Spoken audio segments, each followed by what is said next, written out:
എല്ലാവർക്കും നമസ്കാരം. സാന്തിസ് കിച്ചണിലേക്ക് സ്വാഗതം. ഇന്ന് നമ്മളൊരു കുറുമയാണ് ഉണ്ടാക്കുന്നത്. വെജിറ്റബിൾ ഇല്ലാത്തൊരു കുറുമയാണ്. അതിനകത്ത് ഒരു സ്റ്റാർ, ബിരിയാണി ഇല, 4 ഏലക്ക, 4 ഗ്രാമ്പ്, സാളം പട്ട അങ്ങനെ എടുത്ത് വെച്ചിട്ടുണ്ട്. അതിനകത്ത് സവാള, തക്കാളി, ഇത് അരച്ച് ചേർക്കാൻ ചുവന്നുള്ളി, തേങ്ങ, വലിയ ജീരകം, കസ്കസ്, അതിനകത്ത് ഇഞ്ചി വെളുത്തുള്ളി പേസ്റ്റ്, ഇതിനകത്ത് പുതിന ഇല, ഇതൊക്കെ തന്നെയാണ് ഇന്ന് നമ്മൾ ഉണ്ടാക്കാൻ പോകുന്ന ഗ്രേവിയുടെ ആവശ്യം. ഇതിനകത്ത് കവിനി അരി, രാഗി, കരിപ്പുഴുന്ന്, പിന്നെ വരാഗ്, അതൊക്കെയാണ് വെള്ളത്തിലിട്ട് വെച്ചിരിക്കുന്നത്. ഇന്നലെ രാത്രി ഇട്ടതാണ് ദോശയ്ക്ക്. ഇതിപ്പോൾ നമ്മൾ അരയ്ക്കും. പിന്നെ ഇതിനകത്ത് കുട്ടികൾക്കുള്ള ദോശയ്ക്കുള്ള മാവാണ്. അത് ഇത്രയാണ് ഇന്ന് ഇവിടെ ഉള്ളത്. അപ്പൊ നമുക്കിന്ന് ഒരു ഗ്രേവി ഉണ്ടാക്കാം.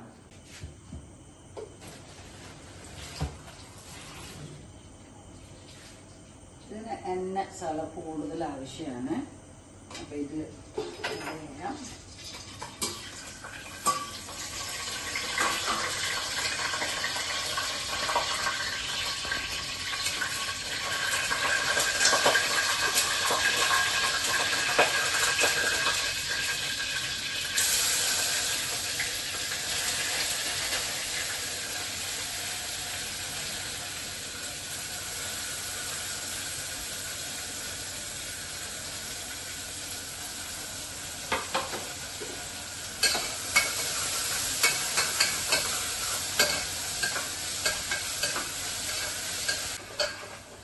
ഇതിനകത്ത് ഇതിൻ്റെ ഒപ്പം തന്നെ ഇഞ്ചി വെളുത്തുള്ളി പേസ്റ്റ് ആഡ് ചെയ്യാണ്.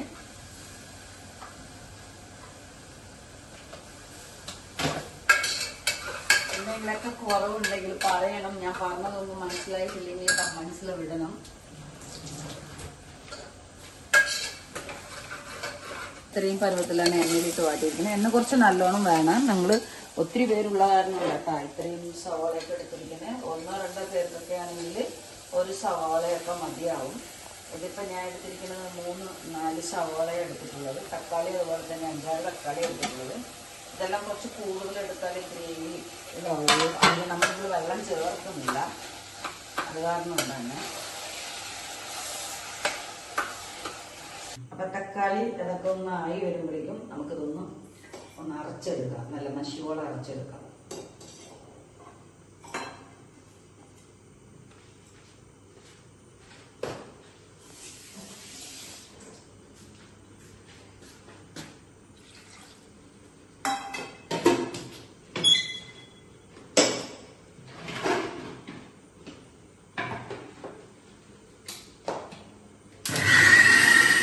ദോശയ്ക്കുള്ളതാണ്. മോൾക്ക് ദോശ ഉണ്ടാക്കി കഴിക്കാൻ ഭയങ്കര ഇഷ്ടമാണ്. കറുപ്പ് കവണി ഇല്ലാത്തവര് രാഗിയും മണിച്ചോളം വരാഗ് അങ്ങനെ എന്തെങ്കിലുമൊക്കെ ആഡ് ചെയ്തിട്ട് അരച്ചിട്ട് നിങ്ങൾക്ക് എന്താ തേങ്ങയാണെങ്കിൽ തേങ്ങയും ചെറിയ ഇട്ട് വെക്കുക. അല്ലാത്ത വശമാണെങ്കിൽ നിങ്ങൾക്ക് എന്താണ് പച്ചക്കറികളൊക്കെ ഇഷ്ടം അതൊക്കെ ഇട്ട് ഒന്ന് ചേർത്തിട്ട് ദോശ ഉണ്ടാക്കി വെക്കുക. നല്ല ടേസ്റ്റ് കേട്ടോ.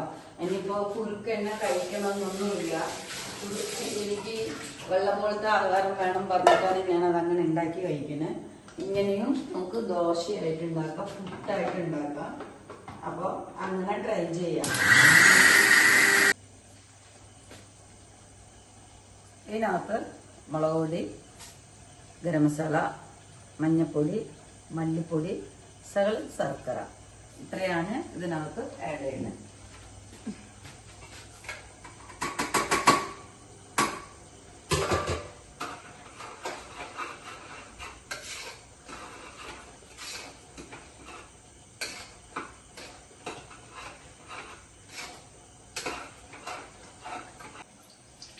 ഇതിനകത്ത് ഇപ്പോൾ ഒരു പിടി പുതിന ഇല ഇമ്പോർട്ടൻ്റ് ആണ്. പുതിന ഇല ഇട്ട് അതിനകത്ത് അരച്ച തേങ്ങ ചേർത്ത്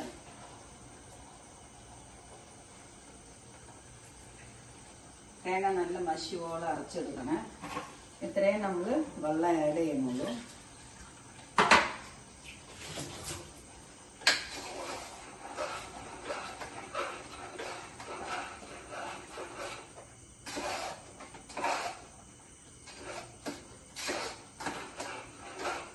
ഗ്രേവിയുടെ പരുവം അത്രയേ ഉള്ളൂ. വെള്ളം സാറ് ഇച്ചിരി പേരിനെ ചേർക്കുന്നുള്ളൂ.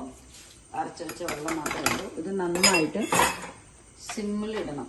സിമ്മിലിട്ടിട്ട് ഒരു വിസില്, ഈ സിമ്മിലായിട്ടിരിക്കുന്ന ഇതിലൊരു വിസില്.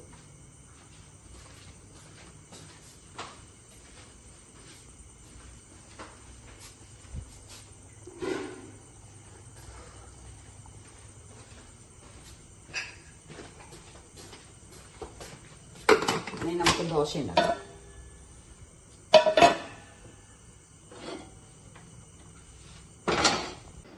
അപ്പൊ ഇതാണ് നമ്മൾ ഉണ്ടാക്കിയ ദോശ. ഇതെല്ലാവരും കൂടി ട്രൈ ചെയ്ത് നോക്കാം. കളർ ഇങ്ങനെ ഉണ്ടെന്നൊന്നും വിചാരിക്കണം, നല്ല ടേസ്റ്റ് ആണ്. നമ്മളിപ്പോ മോൾക്ക് ഇതാണ് 2 നേരം കൊടുക്കണം, 1 നേരം മാത്രമേ അവർക്ക് ചോറ് കൊടുക്കുന്നുള്ളൂ. ഇനി ഞാൻ കുറുക്ക് കഴിക്കുന്നുണ്ട്, ഇതും കഴിക്കുന്നുണ്ട്.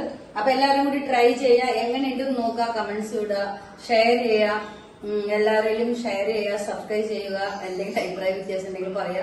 നല്ലതാണ്, ഹെൽത്തിയാണ് ഇത്. പിന്നെ മാവ് ഞാൻ പുളിപ്പിക്കുന്നില്ല. എന്താ വെച്ചാൽ മാവ് അരച്ച് 1 മണിക്കൂർ നമ്മളിൽ തന്നെ ഉണ്ടാക്കും.